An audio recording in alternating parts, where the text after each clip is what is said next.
crois que Nathalie, c'est toi qui démarre et qui prend la parole. Donc, je te laisse tout de suite faire l'introduction. Merci Fanny. Oui, alors moi je suis Nathalie, j'ai créé le groupe, le Meetup en fait UX Writer Paris il y a 2 ans. Et donc le but de ce groupe c'était de rencontrer d'autres UX Writers à Paris, mais aussi en France. Enfin, c'est ouvert en fait, hein. Et ça se passait surtout à Paris à l'époque, donc c'est pour ça que ça porte ce nom. Donc rencontrer d'autres UX Writers pour échanger sur nos métiers, partager nos connaissances, voilà, travailler ensemble si l'opportunité se présentait aussi. Donc c'est un groupe qui a grossi progressivement. On est à un peu plus de 300 aujourd'hui. Ce qu'on propose essentiellement pour l'instant, ce sont des rencontres. C'était des rencontres physiques à l'époque, avant la période Covid, hein. Des rencontres physiques à raison de à peu près tous les 2 mois. On a eu l'occasion de se retrouver à Malte en septembre dernier. Oui, je crois que c'est ça, un truc comme ça. Et avec des sujets différents donc, qui étaient discutés au sein du groupe, hein, parce qu'on a un petit noyau, dont Camille qui là fait partie.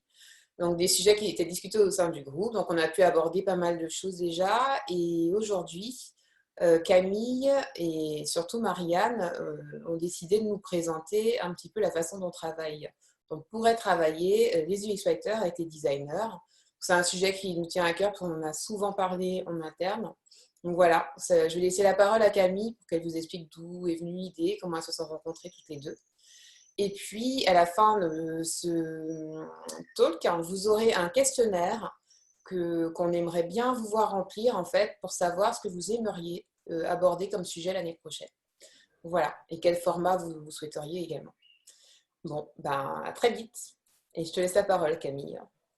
Merci Nathalie. Bonjour à tous. Heureuse de vous voir aussi nombreux aujourd'hui. Donc, je vais vous présenter Marianne. Donc, je trouve que notre rencontre, en tout cas professionnelle, est vraiment à l'image de cette communauté du X-Writer. Tout simplement, en fait, on s'est contacté via LinkedIn pour échanger un petit peu sur nos problématiques boulot, process, etc. Et au lieu de se parler sur LinkedIn, ce qu'on s'est fait, c'est qu'on s'est fait un resto en bonne francophone que nous sommes. Et en fait, on a sympathisé comme ça et on s'est rendu compte qu'on avait beaucoup de problématiques en commun, notamment trouver notre place au sein d'une équipe de designers déjà construite, une équipe où des product managers peuvent être très présents aussi. Donc, on a vraiment échangé autour de tout ça et avec la démocratisation de notre métier, l'arrivée de plus en plus du X-Writer au sein d'équipes design dans des startups et dans des grosses structures en France, on a trouvé intéressant de la faire venir justement pour qu'elle nous parle de son expérience chez Booking, de comment elle est arrivée là-bas, comment elle s'est intégrée dans les équipes, quel process elle a pu mettre en place pour que ça se passe bien. Et je trouve ce qui est aussi intéressant, c'est que je pense qu'elle va nous parler aussi vraiment des problématiques qu'elle a rencontrées et comment elle les a solutionnées. Voilà. Donc, je vais laisser la parole à Marianne. Merci Camille. Oui, effectivement, c'était une rencontre plutôt sympathique. Et moi aussi, ça m'a fait découvrir un petit peu le monde des UX Writers en fait en France. Car je suis expatriée depuis assez longtemps. Enfin, je vais peut-être commencer dès le début et comme ça, on pourra se lancer direct dans le talk après. Donc, moi, c'est Marianne. Mes parents sont polonais et tchèques. Je suis née en France, mais quand j'avais 2 ans, on est parti en Angleterre. Donc, j'ai grandi en Angleterre et ensuite en Ouganda, où j'ai passé toute mon adolescence. Je suis revenue en France pour aller à la fac et je suis restée à Paris pendant 10 ans. Et ensuite, je suis partie à Amsterdam avec Booking. J'avais déjà été intégrée chez Booking depuis 1 an dans l'équipe parisienne locale, dans l'équipe contenu. J'étais éditrice de contenu chez Booking à Paris, donc. Et je suis partie à Amsterdam au bout d'1 an. En fait, je m'ennuyais un petit peu. Et on m'a proposé, non, pars pas de la boîte. On pourrait avoir des projets plus intéressants pour toi là-bas. Donc, je suis arrivée au siège en 2013. J'ai commencé en 2012. Là, je suis arrivée dans une équipe qui était responsable de la gestion des projets contenus. Et au bout d'un an, donc là, on produisait beaucoup de contenu. C'était vraiment pas mal de travail de rédaction et de gestion de projet.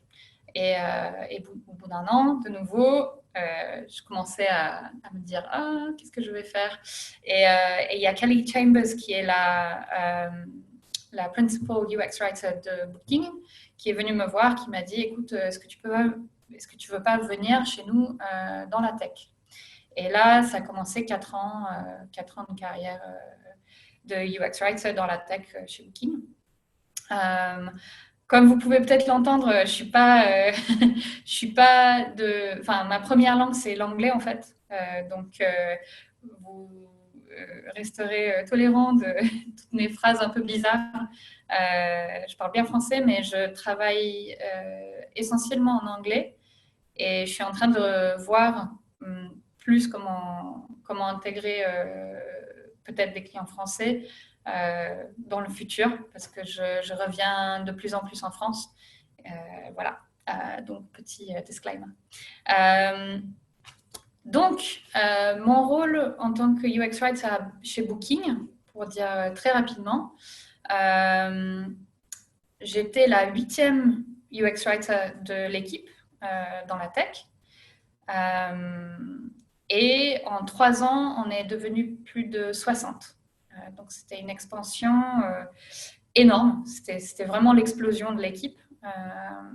Et aujourd'hui, ils sont beaucoup plus établis. Ça reste à des chiffres à peu près stables, autour de 65-70, je pense. Donc, c'est une très, très grande équipe de UX Writers. Pendant ce temps, j'ai beaucoup appris.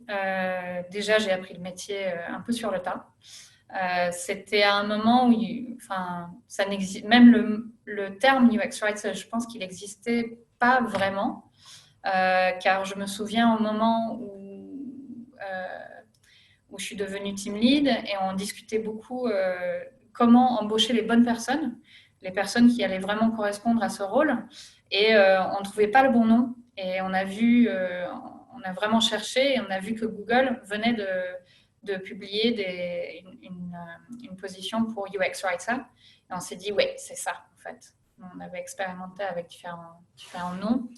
Et vous allez voir plus tard, c'est quand même essentiel aussi ce nom, comment on s'appelle, parce que ça influence beaucoup sur notre position dans l'équipe, je pense. Donc, je suis devenue team lead. J'avais une équipe de UX writers moi-même, je travaillais encore avec mes équipes de produits.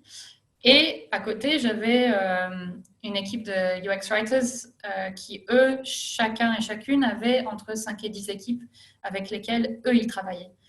Donc, c'était pas mal à gérer.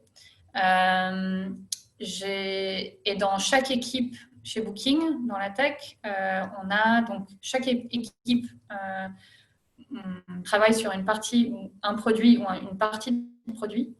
Et dans chaque équipe, on a 2 développeurs au moins, donc back-end, front-end. Ensuite, on a au moins un designer et un product owner ou product manager. Et on travaille tous ensemble. Et chaque équipe, donc chaque petit noyau comme ça, travaille aussi donc avec des UX writers, des chercheurs, data scientists, etc. Voilà. Donc ça, en gros, c'est Booking. Ensuite, moi, j'ai eu un gros burn-out. J'en parle assez ouvertement. S'il y a des gens qui ont des questions par rapport à ça, pas nécessairement au UX Writing, vous pouvez aussi me les poser à la fin. Je pense que c'est un sujet qui est super important. Voilà. Donc, une fois que je suis sortie de là, j'ai fondé ma boîte en 2018, Ways of Words. Et j'ai commencé en faisant surtout du UX Writing en freelance et de la stratégie. Mais très rapidement, je me suis rendu compte que je n'utilisais pas du tout les compétences que j'ai acquises surtout pendant mes années chez Booking. Et je suis passée assez rapidement à un service beaucoup plus holistique, on va dire, pour les startups et les boîtes établies, où je les aide à introduire le UX Writing à leurs équipes, dans leur boîte. Je leur fais des audits et je tiens des ateliers, on fait des formations, etc.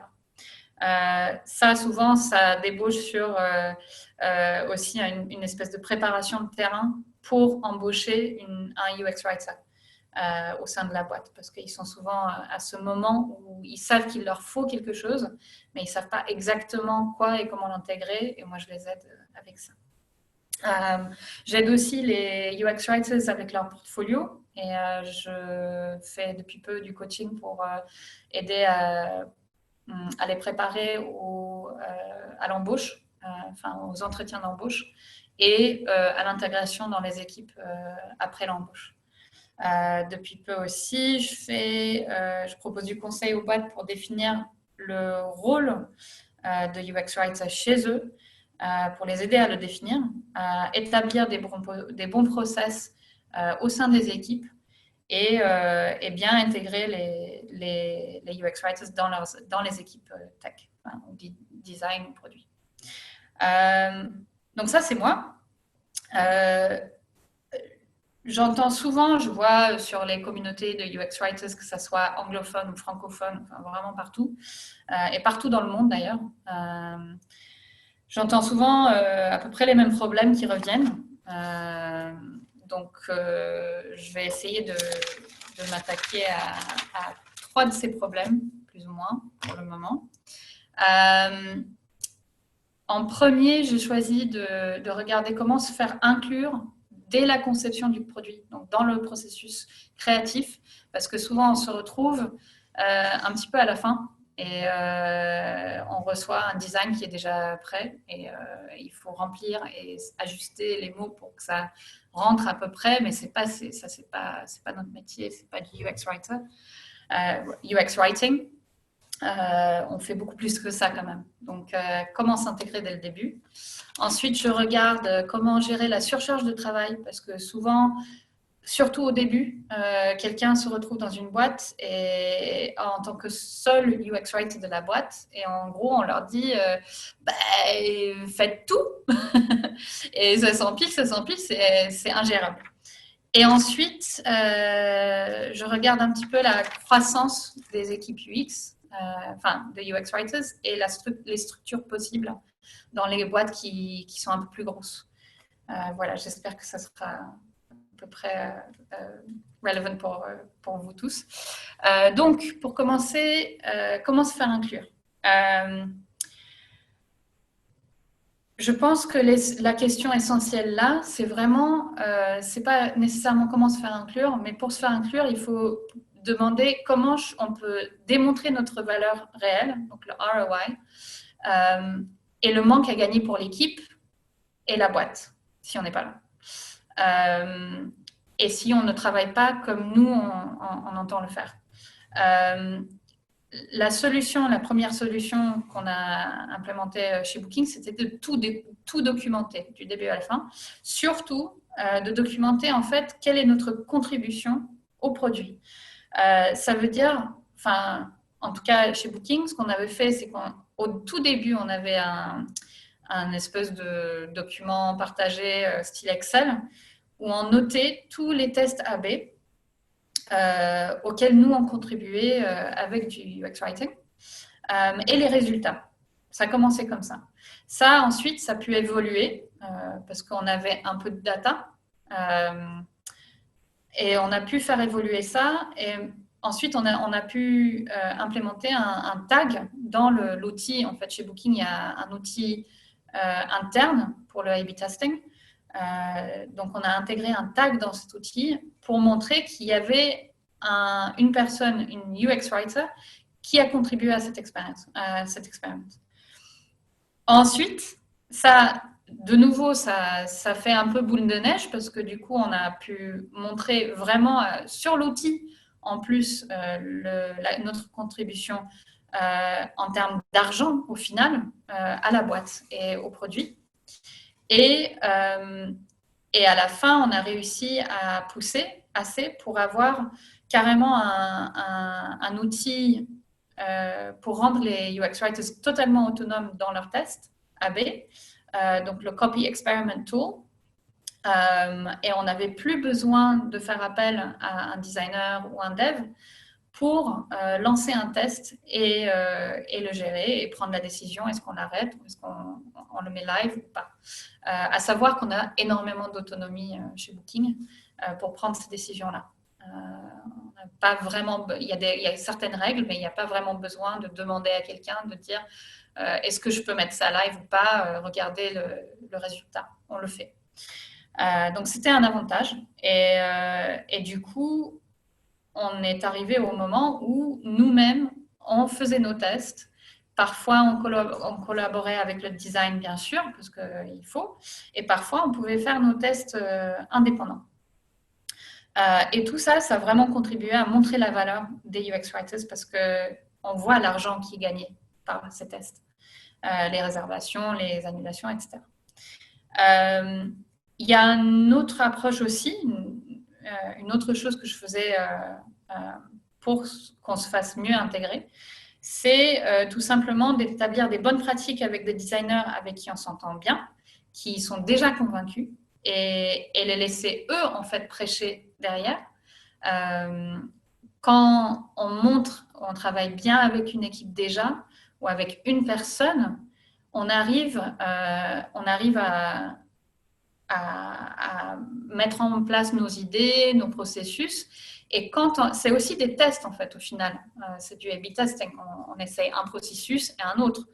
Et si ça marche bien d'être intégré dès le début du processus créatif au niveau du produit, de création de produit, ce designer ou ce product manager, il va le dire aux autres. Et il faut surtout que nous, on en parle aussi, qu'on dise « Ah, c'était vraiment bien cette manière de travailler, merci ». Et n'hésitez pas d'en parler à vos collègues aussi, parce que d'habitude, ça se passe pas comme ça, on va dire. C'est pas cracher sur le dos de quelqu'un, c'est juste dire « Ok, faites la promotion de ce processus-là, parce que ça marche bien ». Voilà, donc ne pas hésiter à parler franchement de tout ça aussi. Donc, une fois qu'on a établi un peu notre valeur, on se rend compte que finalement, il y a énormément de demandes pour notre travail. Quand je suis arrivée chez Booking, enfin dans la tech, en toute jeune UX Writer, en fait, on m'a dit ben voilà, tu as 12 équipes, voici les outils, débrouille-toi. C'était un peu compliqué. C'était franchement un petit peu le bordel, mais j'ai beaucoup appris et surtout, j'ai forgé une relation très forte avec ma senior PO, Product Owner ou Senior Product Manager si vous voulez. Et c'est ça qui m'a vraiment aidé à commencer un processus où on a pu établir une charge de travail idéale et dire « Ok, c'est là la limite ». Dans un monde idéal, je pense, le mieux, c'est d'avoir son propre backlog qu'on gère soi-même, parce que pour être autonome, et de prioriser comme bon nous semble, selon l'urgence, l'importance et le temps qu'on va passer sur les tâches. Mais ça, c'est un monde idéal. Et quand on a vraiment, vraiment trop de travail et qu'on gère la communication avec 12 équipes différentes, qui ont chaque équipe 4 ou 5 personnes dedans, c'est ingérable, c'est pas possible. Donc, la meilleure solution qu'on avait trouvée avec Maïka, ma senior product manager, c'était qu'elle, en fait, elle prenait la responsabilité de la priorisation pour toutes ces équipes-là. Donc, eux, de toute façon, ils faisaient leur priorisation au début de chaque sprint ou de chaque semaine. Et il mélangeait tout, en fait. Il faisait toutes les tâches de tout le monde. Elle a décidé, on en a parlé, et puis finalement, on a décidé qu'elle allait faire une deuxième session de priorisation où chaque équipe devait donner leurs tâches pour le UX Writer, pour moi, et elle les priorisait avec les équipes. Donc, chaque équipe se rendait compte d'un coup du volume de travail que j'avais. Et ça a enlevé un petit peu le poids de la responsabilité d'être, on appelle ça bottleneck, où on bouche en fait le travail et les équipes ne peuvent pas avancer avec leurs produits parce qu'ils attendent que nous, on fasse le côté rédaction. Une fois que ça s'était établi, ça a aussi emmené le résultat, en fait, c'était qu'elle, la senior PE, elle a pu pousser au niveau management pour embaucher une nouvelle personne. Et comme ça, l'équipe, elle a pu évoluer. On a été plus nombreux d'un coup et le problème n'était pas réglé, mais ça s'est quand même beaucoup amélioré. L'autre chose qui est importante, je pense, pour côté surcharge de travail, c'est d'avoir une communauté. Si vous êtes plus qu'un UX Writer, il faut être ensemble, il faut avoir une communauté et pas juste travailler chacun dans son coin. Parce que c'est comme ça qu'on peut vraiment faire développer le métier dans une boîte et argumenter quand on a besoin de plus de ressources. C'est essentiel. Voilà. Donc, ça m'emmène à la croissance et les différents types de structures qu'on peut voir. Chez Booking, donc, comme je disais, la croissance a été exponentielle. On a embauché, donc, j'étais 8e, on a embauché plus de 50 personnes en 3 ans, voire plus, parce qu'il y avait quelques personnes qui sont parties, quelques personnes qui les ont remplacées. C'est un boulot de fou, mais c'est assez passionnant parce qu'on embauche, on forme et on cherche constamment des solutions pour la structure derrière. La première chose avec la croissance, c'est comme ça veut dire, la croissance, ça veut dire du recrutement. Et le recrutement, ça veut dire qu'on est obligé de vraiment définir notre rôle. Quand j'étais au début de ma carrière UX Writer chez Booking, notre rôle, c'était un peu tout. On nous a dit, c'est super, tu es libre de créer ton propre rôle comme bien il te semble, tu peux devenir super créatif avec ça, fais ce que tu veux. Le problème avec ça, c'est que c'est vraiment c'est pas un cadeau à empoisonner, mais ça vend vraiment du rêve, mais ça marche pas. Parce que sans établir clairement ce que c'est le rôle, en fait, quand on fait plus, c'est pas reconnu parce qu'on le fait rentrer directement dans le rôle au fur et à mesure et en fait, il n'y a pas de limite. Donc, le rôle grossit et la reconnaissance, elle n'y est jamais.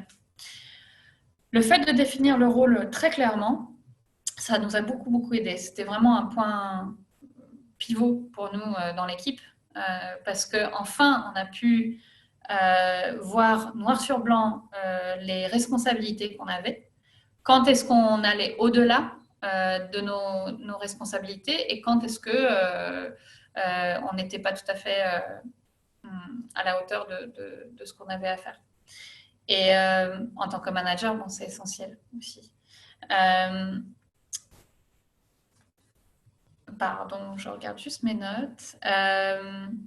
Donc, ça permet de voir aussi la valeur, enfin les responsabilités par rapport aux autres rôles. Moi, j'ai mené pendant 2 ans une campagne assez poussée pour augmenter nos salaires. Parce qu'au début, on était tous recrutés avec un salaire qui correspondait aux équipes content, qui ne sont pas du tout intégrées dans la tech. Et on se retrouvait à être les pires payés de toute la tech chez Booking. Alors que nos responsabilités, en fait, étaient égales à celles d'un designer ou d'un product manager. Donc, le fait de définir le rôle et d'avoir écrit ça noir sur blanc avec RH, ça nous a permis de justifier cette demande d'augmentation de salaire. Et c'est aussi quelque chose que je trouve très important. Il faut en parler. Il ne faut pas que ça soit tabou parce que ça fait évoluer aussi le métier et on peut plus loin embaucher des gens de qualité. On peut être plus compétitif en tant que boîte aussi. Voilà. ça permet aussi de recruter les bonnes personnes, comme je disais tout à l'heure. Et ça permet aux managers de bien justifier les bonus ou les scores qu'on donne aux gens au niveau de leur performance. Parce que si on a un rôle très défini, on peut dire, cette personne-là, elle a tout défoncé, elle a fait beaucoup plus que ce qu'on lui demande, elle mérite un bonus quand même. Voilà. Et au niveau de la structure, quand on a grandi comme ça, on définit le rôle. Et l'autre challenge, c'est vraiment comment on peut structurer les UX writers quand on est trop peu, souvent, dans une grosse boîte et on est éparpillé un peu partout. Pour moi, c'est un peu craft ou product, craft versus product en anglais. Donc, vraiment le métier concret, l'écriture et tout le travail qu'on fait. Donc, les tests, etc. Ce côté craft, en fait, pour moi, c'est une chose. Et l'autre, pardon, je me suis un peu perdue. Donc, le craft, c'est une manière de structurer, en fait, dans une boîte où les UX writers répondent à des UX writers, sont managés par des UX writers, ou alors on a le côté produit où on est pleinement intégré dans le produit, dans les équipes de produits, mais pour le coup, c'est un peu différent parce qu'on n'est pas ensemble. Chez Booking, on a vu un peu toutes les structures possibles, très rapidement d'ailleurs. On a beaucoup expérimenté avec ça. Ah oui, merci Camille. Structure du métier contre structure de projet. Donc, on a rapidement expérimenté différentes structures. Donc, au début, on avait une communauté de UX writers avec le team lead qui était UX writer, comme je l'étais. C'est vraiment bien pour les petites équipes quand on est en train de grandir au début. Mais je pense qu'au-delà de 10 personnes, ça commence à changer. Car la communauté reste assez séparée des équipes de produits et ça crée des frictions parce qu'on n'arrive jamais à vraiment intégrer, ce qui est essentiel. Voilà. Ensuite, on a essayé des équipes soi-disant autonomes. C'était franchement un peu une catastrophe. Malgré tous les garde-fous qu'on peut mettre, en fait, les équipes autonomes, pour moi, ça ne marche pas, simplement parce qu'il n'y a pas de leadership et ça donne le pouvoir à ceux qui ont la voix la plus forte, quoi. On peut mettre plein de processus pour empêcher ça, mais au final, c'est ce qui arrive quand même. Et c'est l'expérience que j'ai eue, même dans des équipes qui sont vraiment en harmonie, qui s'adorent, des gens qui sont vraiment bien ensemble, et ça partait quand même un peu en vrille. Donc, on arrive à la structure qu'ils ont aujourd'hui et qu'on a conçue un peu avant que je parte de Booking. C'est qu'on a été intégré pleinement dans les équipes produits. Ça veut dire que tu as une super visibilité pour les UX writers au sein des équipes, au sein du produit. Ça égalise un petit peu et puis ça veut dire que le team lead du UX writer, le team lead de produit, est obligé d'apprendre en détail ce que c'est notre métier, nos besoins, pour pouvoir nous noter, pour pouvoir nous manager, etc. Je vais répondre aux questions après, je les vois arriver et j'ai envie d'en parler, mais je vais attendre un petit peu jusqu'à la fin. Donc, le team lead comprend mieux donc, notre métier et souvent, ça a un avantage parce que du coup, on est mieux intégré dans l'équipe et du coup inclus, comme au premier point, mieux inclus dans le processus de création de produits ou de développement de produits. Par contre, on peut vite se sentir très seul. Quand on est le seul UX writer pour plusieurs équipes produits, un peu dans notre coin, c'est un peu solitaire comme expérience. On n'a pas avec qui échanger et on en a besoin pour progresser, pour avoir des nouvelles idées au niveau vraiment du UX Writing. Donc, la solution qu'on avait trouvée chez Booking, c'était d'avoir des lead UX writers qui se focalisent vraiment sur la communauté et sur l'évolution de la communauté, faire des sessions de brainstorming, faire vraiment évoluer le métier. Et ensuite, les senior UX writers, les leads évoluer la communauté, et les senior UX writers, ils se concentrent vraiment sur le craft, donc faire évoluer le métier au sein de la boîte. Faire des progrès au niveau technique, par exemple. Et puis, le Principal UX Writer, on en avait 2. Leur rôle, c'était de mener la profession, de faire évoluer toute la communauté des UX Writers au sein de la tech et de faire les liens avec les autres parties de la boîte, donc le marketing, le content, etc. Ce qui est aussi essentiel, on a besoin d'avoir des bonnes relations entre ces équipes différentes parce que c'est très large. Booking, c'est une boîte énorme, donc il y a beaucoup de rôles qui se croisent en fait. Voilà. Moi, je trouve que cette 3e structure est quand même pas mal. Ça marche bien. Tant qu'il y a une possibilité d'évolution de carrière pour les UX writers. Et ça donne cette possibilité-là. Souvent, on voit que les UX writers, c'est ou UX writer ou senior, c'est tout. Et les responsabilités restent quand même assez limitées. Et là, dans cette structure-là, on peut s'adapter vraiment aux compétences de chaque personne. Donc, il y en a qui vont vouloir plus faire côté communauté et il y en a d'autres qui vont être plus techniques. Et ça marche bien. Voilà. Et l'évolution, après, pour Principal est très intéressante parce qu'on part de Junior, UX Writer, Senior ou Lead.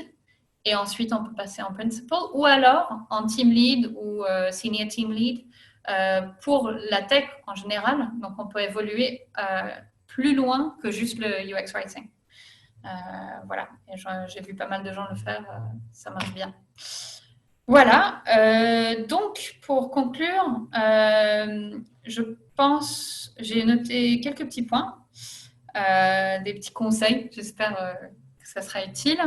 Le premier, c'est utiliser le data pour démontrer votre valeur. Vraiment utiliser le data autant que possible. Faites des alliés. N'hésitez pas de partager, parler ouvertement et franchement à vos collègues, de vos challenges, en proposant des solutions concrètes. Définissez votre rôle, vraiment, définissez-le dans le détail et assurez-vous que cette définition est officiellement reconnue par RH. C'est essentiel parce que ça change beaucoup de choses.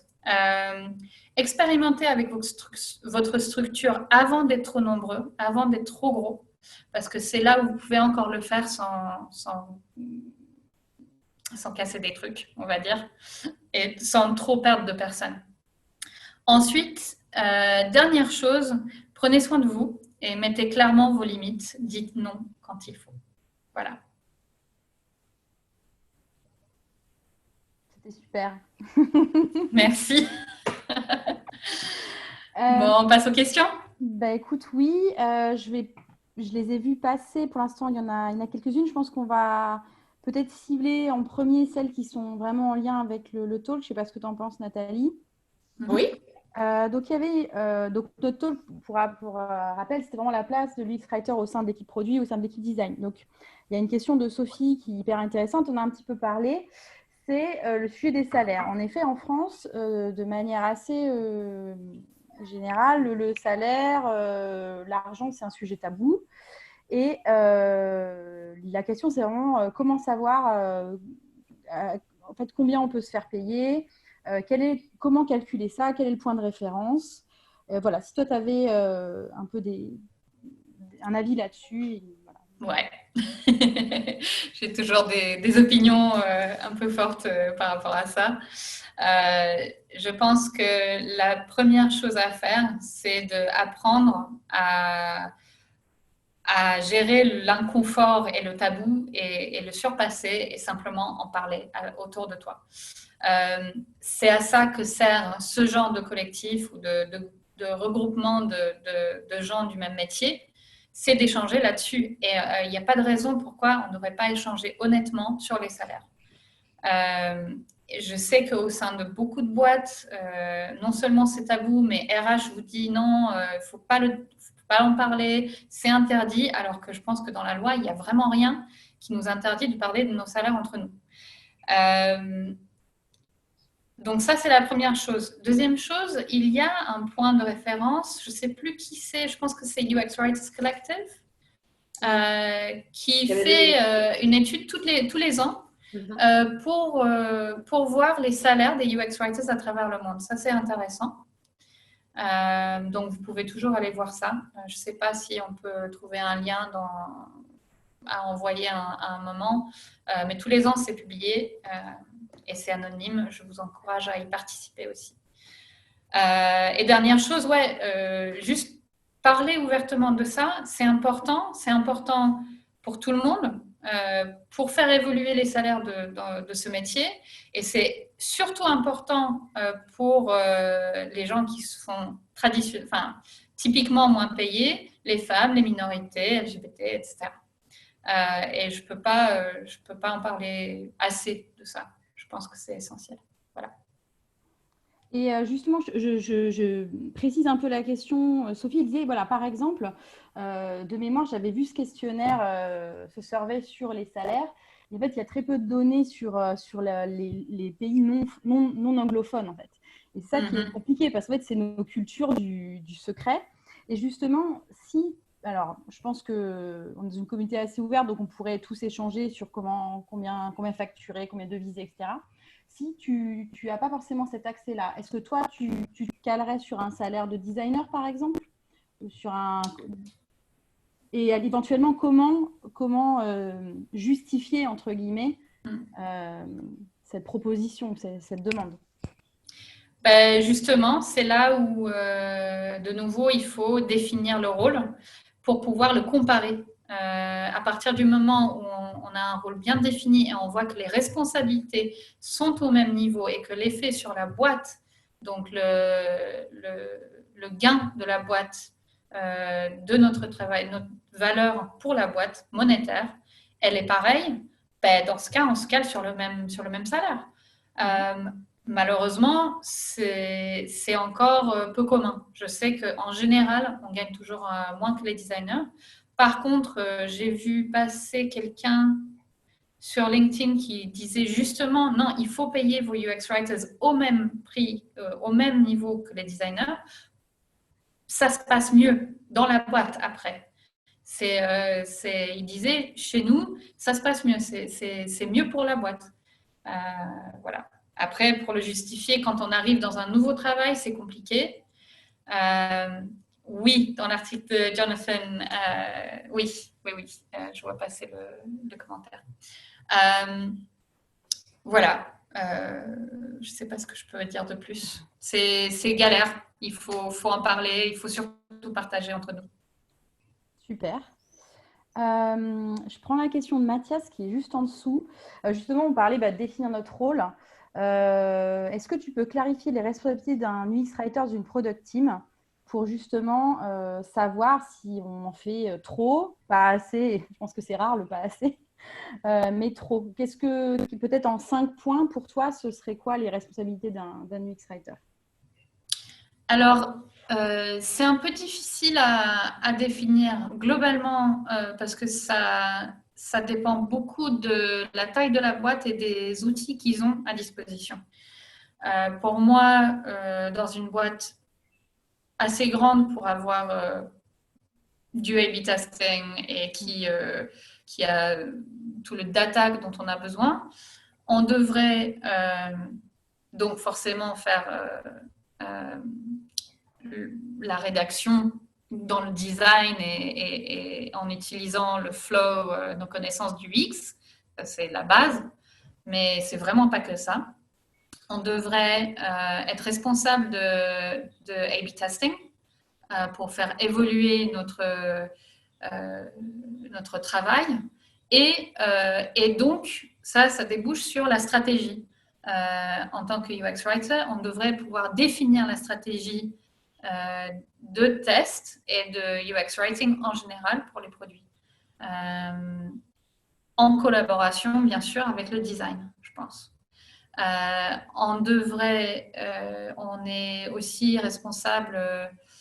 pardon, vous m'entendez? Je vois que ma connexion, ouais. elle est pas ouf. Ok. J'en étais ouf. On devrait aussi être, pour faire du bon UX Writing, je pense qu'on doit être aussi responsable en partie de user research, donc de la recherche. Et on peut beaucoup faire avec ça. Nous, dans mon équipe, on a développé en fait des exercices pour les user researchers qui focalisaient vraiment sur la rédaction, sur les mots, sur le ton, etc. Et sur notre travail là-dessus. Donc, user research, je ne sais pas ce que je vois d'autre. Après, ah oui, et forcément, localization. Il faut qu'on travaille avec la traduction, avec les gens qui vont traduire nos produits. Et ça, chez Booking, c'est tout un autre talk. Ils ont un blog qui en parle un peu. Je vous encourage à le voir. Ouais. Super. On a 2 questions autour de l'A/B testing. J'avoue, c'est un sujet assez passionnant qu'on aimerait, je pense, tous pouvoir traiter. Autour de l'A/B testing. Ah, ok. Je te lis les 2 questions. C'était voilà, comment tester, vérifier le wording d'une app. Et Ouais. Est-ce que tu peux nous en dire plus un petit sur le process d'A/B testing que toi, tu as pu mettre en place? Comment ça se passe? Alors, comme je disais avant, on avait beaucoup de chance parce que chez Booking, ils ont leur propre outil qu'ils ont développé en interne, donc qui répond à tous les besoins de la boîte. L'avantage, c'est qu'on ne dépend pas d'un outil externe qu'on ne peut pas modifier. Là, on a besoin d'une modification, d'un tag en plus ou carrément d'un nouvel outil. On le demande et on peut le faire en interne. Je donne le contexte parce que ça, c'est ce qui nous a permis de faire autant aussi. En A/B testing, ailleurs, je sais qu'on dépend d'autres outils et je découvre encore parce que ça fait pas si longtemps que je touche à ça et puis moi, je fais plus du conseil. Chez Booking, quand on regarde comment ça fonctionne, le A/B testing, il est essentiel de comprendre ce qu'on est en train de tester. Donc, il faut avoir son hypothèse et il ne faut pas changer 3, 4, 5 trucs. Il faut tester vraiment un détail. Donc, le strict minimum. Si on teste plus, on ne sait pas qu'est-ce qui a marché et qu'est-ce qui n'a pas marché. Donc, ça, c'est la base, je pense. Ensuite, c'était quoi? Tu m'avais demandé C'était un peu quel était le process, comment en fait tu vérifiais que ton hypothèse était la bonne. Ah, ben ça tu vois avec les résultats du test. Donc nous on avait des règles au niveau du comment tester, combien de temps, avec quel volume d'utilisateurs, etc. Et quel indice de, je sais pas comment on dit ça, mais quelle différence entre le A et le B il nous faut pour confirmer que, ok, on a une vraie réponse. Indice de confiance, je pense, ça s'appelle. Quand tu as une hypothèse quand on ne peut pas avoir une réponse claire avec le data, ton hypothèse n'est pas bonne. Donc, on choisit un premier, comment on dit metric? Une mesure. Une mesure, ouais, merci. Donc, on choisit la mesure principale. On va dire, si moi j'étais en train de tester, je sais pas, l'effet des policies sur lesquelles j'ai bossé, Donc, est-ce que les gens ont compris qu'ils peuvent annuler ou pas annuler? Mon premier indicateur, ça va être, premier metric, c'était, pardon, mesure. Voilà, ça va être peut-être les appels au customer service. Combien de personnes appellent parce qu'elles sont confuses en fait, elles ne comprennent pas. Ça, on avait moyen de le suivre en fait. Combien il y avait d'appels relatifs aux policies, à l'annulation. Deuxième, ça va être peut-être nombre d'annulations. Et ensuite, on a toujours la mesure de base qui n'est pas décisive, mais qui contrôle un petit peu ce qu'on fait. C'est est-ce qu'on ne fait pas du mal à la boîte? Est-ce qu'on ne réduit pas le nombre de réservations? Ou est-ce qu'elle augmente? À travers ce test-là, nous, on s'est rendu compte que finalement, en fait, nos deux mesures étaient, en fait, c'était bien, mais finalement, on a commencé à mettre la conversion en mesure principale aussi, parce qu'on s'est rendu compte qu'en modifiant les policies, en les rendant plus claires, en fait, on pouvait augmenter aussi la conversion. Donc, ton hypothèse, elle va évoluer au fur et à mesure de ton test et au fur et à mesure des mesures que tu choisis, en fait. Je ne sais pas si ça répond un peu. Je pense que ça répond un peu, juste par rapport au test A/B testing. Mathias posait la question, enfin il disait que tu avais mentionné Copy Experiment Tool. Ouais. Est-ce que tu en as d'autres, parce que tu avais travaillé avec un outil interne chez Booking, mais est-ce que tu connais d'autres outils qui peuvent être utilisés par des UX writers? Ah, désolée, je pense que tu as... Tu m'as entendu? Je sais qu'il y a une boîte qui s'appelle convert.com avec qui j'ai pas mal échangé. Sinon, c'est beaucoup Google Analytics. C'est moins souple qu'un outil interne, mais ça permet quand même de faire énormément de choses. Voilà. La plupart des boîtes utilisent Google Analytics, de ce que j'ai vu. Ouais. Mais convert.com, je pense que c'est convert.com, ça s'appelle. Faut voir. Il y a des outils, ça évolue doucement. Je pense qu'il y aura de plus en plus d'outils pour A/B testing sur le marché dans les prochaines années. D'accord. Ouais. Ouais, et puis c'est vrai que, comme tu disais, beaucoup de boîtes, je pense, le font faire par des devs. Donc, c'est souvent des petits outils en interne. Pas forcément optimisés, mais c'est fait à la va-vite parce que ça coûte moins cher. Donc, voilà. Après, il y a A/B Testy, que moi, je n'ai jamais utilisé, mais je pense qu'il est assez efficace vraiment pour de pur A/B test. Et on a une question sur un sujet que tout le monde adore, qui est la localisation. Donc, il y a deux sujets, enfin deux points un peu liés. La première, c'était une question. Le premier, c'est une question d'Alex. C'est voilà, Booking, c'est international. Comment vous gériez l'UX writing en fonction des marchés? Donc ça, c'est une question un peu vaste, mais voilà, je pense que je te vois sourire. tu vois de là où on va. Et il y avait une autre question de Sophie qui était vraiment qui était plus précise. C'est est-ce que tu recommandes d'avoir un UX writer local pour chaque pays ou d'avoir une traduction via un outil et ou des traducteurs locaux? Alors, je peux répondre aux deux en même temps, je pense. Par rapport à la structure chez Booking, on n'avait pas des traducteurs, mais des language specialists, qui étaient appelés comme ça pour une raison. En gros, leur rôle a beaucoup évolué avec l'évolution du rôle du UX Writer aussi. Et on a beaucoup poussé pour qu'ils puissent faire évoluer leur rôle et leurs responsabilités aussi. Et ça leur a donné beaucoup plus d'autonomie. Donc, à la base, on avait les UX Writers qui travaillaient tous en anglais. Pendant longtemps, il y avait aussi une localization team, une équipe vraiment que pour la localisation. Et là, on a commencé à embaucher des UX writers avec différentes langues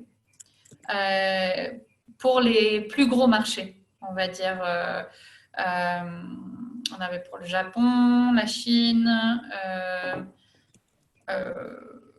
les pays francophones, je pense qu'on en avait un, je ne sais plus, l'Italie, etc. Donc, on divisait par région. Ah oui, pays arabes aussi. Et du coup, là, c'était une solution. Mais doucement, en fait, ça a évolué. Finalement, je ne sais plus pourquoi, mais ils ont arrêté cette équipe. Et on a pu travailler directement avec les language specialists qui, eux, au lieu de juste traduire, ils n'ont jamais juste traduit en fait. Quand ils recevaient une demande de notre équipe, d'un UX Writer, nos demandes étaient toujours dans un outil interne encore, avec un contexte. Donc, on leur expliquait vraiment tout le contexte pour qu'ils puissent l'adapter à leur marché, à leur langue et à leur culture. Donc, il n'y avait jamais de traduction simple, directe, avec un outil ou avec des gens qui n'ont pas de contexte, en fait.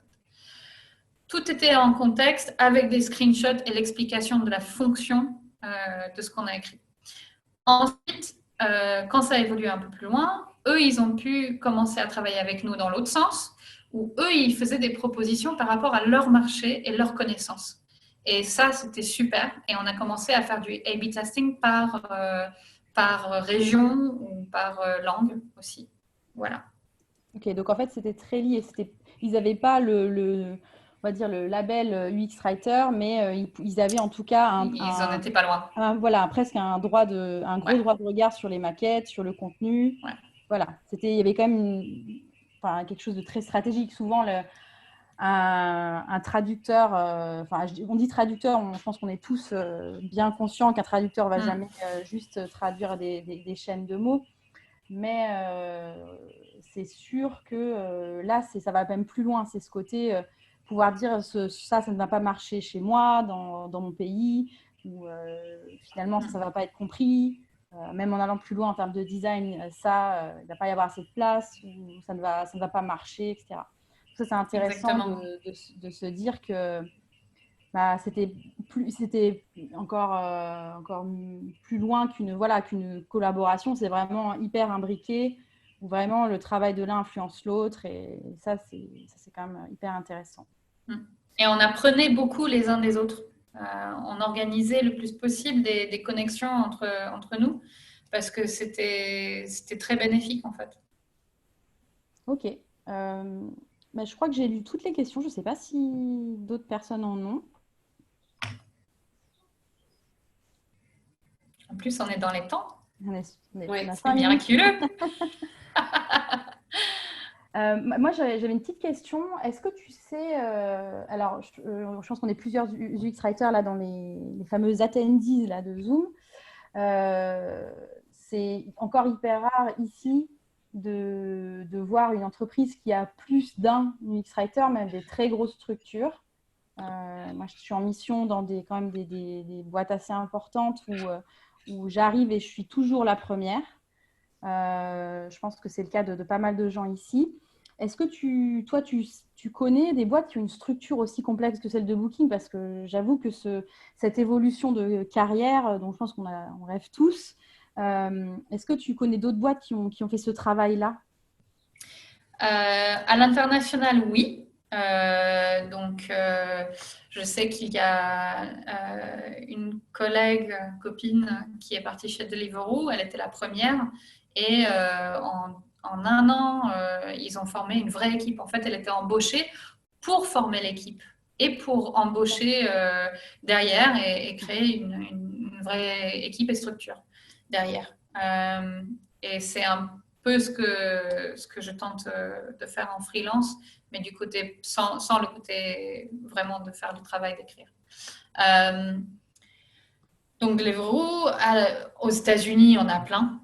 À Amsterdam, il y en a plein. Adidas, ils ont une super équipe. Facebook, bien sûr. Les gros, quoi.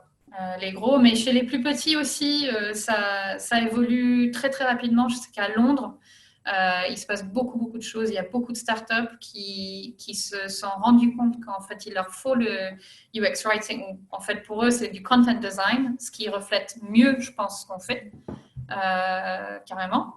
parce qu'on est dans ce processus de design et ça change du coup le statut. Ouais. Et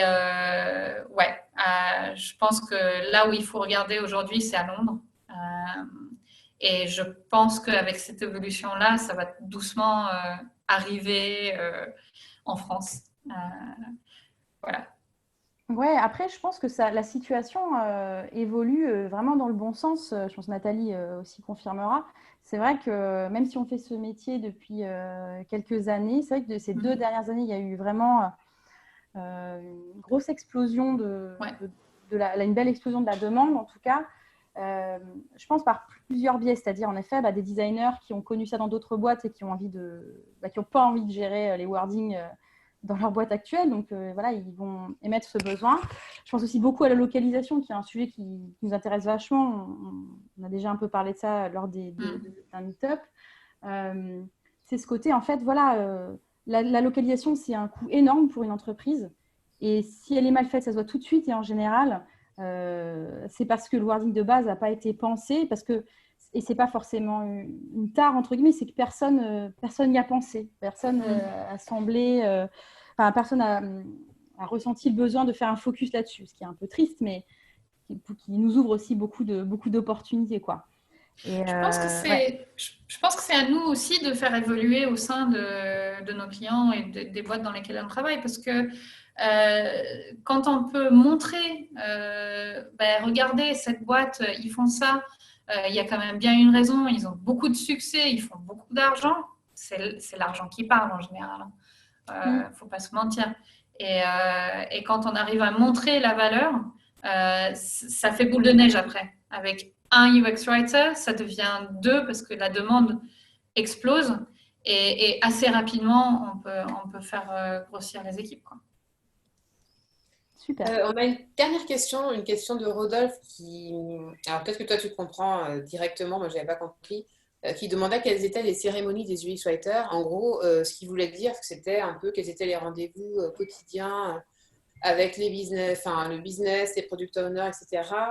Qu'est-ce qui est porté comme objectif business par un UX Writer dans une entreprise. Voilà. Et comment c'est suivi en fait. Alors, oui, c'est une bonne question. Je peux vous parler surtout de Booking, parce que les boîtes avec lesquelles je travaille, maintenant, ils n'ont pas d'équipe de UX Writers, donc je ne vois pas d'exemple ailleurs. Mais chez Booking, en tout cas, on faisait vraiment partie intégrale des équipes. On était là pour les stand-up le matin.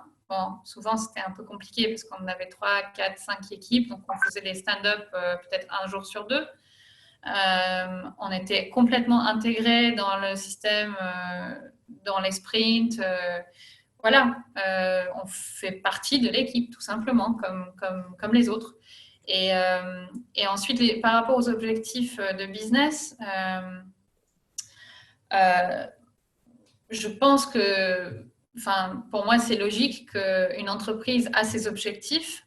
Ils se focalisent sur certaines choses. Ils ont peut-être les OKRs ou un système, en tout cas, pour transmettre leurs objectifs de l'année.